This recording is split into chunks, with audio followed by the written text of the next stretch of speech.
Les sujets du jour de la revue fiduciaire. Premier sujet de notre JT. Licenciement de l'unique élu, l'informer qu'un conseiller extérieur peut l'assister. Lorsque l'employeur convoque à un entretien préalable au licenciement un salarié qui est, par ailleurs, l'unique représentant du personnel de l'entreprise, il doit l'informer qu'il peut se faire assister par un conseiller extérieur. Sinon, la procédure est irrégulière et l'autorisation de licenciement ne sera pas accordée. Cette information est en principe donnée dans le courrier de convocation à l'entretien préalable. Mais attention, les modalités d'assistance peuvent être indiquées autrement au salarié.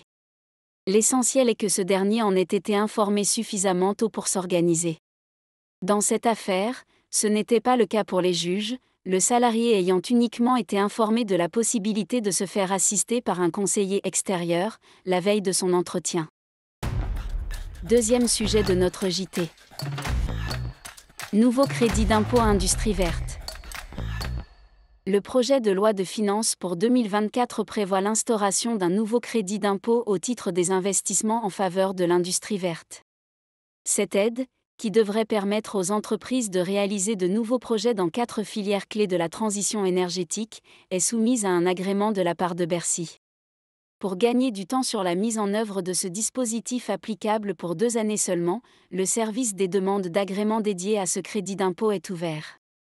Les entreprises candidates peuvent donc d'ores et déjà déposer leur dossier à l'adresse suivante: c3iv@dgfip.finance.gouv.fr. Troisième sujet de notre JT. Fin des formalités papier pour les entreprises. Pour remédier aux nombreux dysfonctionnements du guichet unique des formalités d'entreprise, une procédure de continuité avait été mise en place, offrant des solutions alternatives pour accomplir les démarches indisponibles via le nouveau dispositif. Les entreprises pouvaient ainsi notamment recourir au dépôt papier au greffe du tribunal de commerce ou tout autre organisme compétent. Le fonctionnement du guichet unique s'étant depuis normalisé, la fin de la procédure de continuité a été programmée pour la fin de l'année 2023.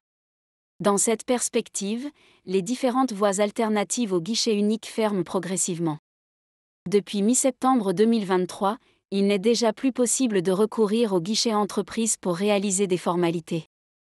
Depuis le 16 octobre 2023, c'est la solution du dépôt de formulaire papier qui est supprimée dans le cadre de la procédure de continuité, sauf pour les formalités relatives à la modification ou la cessation d'entreprises étrangères et la création d'associations immatriculées au registre du commerce et des sociétés. Les formalités transmises par voie papier avant le 16 octobre 2023 seront instruites par les organismes compétents. Par ailleurs, indépendamment de la procédure de continuité, la voie papier reste possible pour le dépôt des comptes annuels, dispensé de l'obligation de recourir au guichet unique.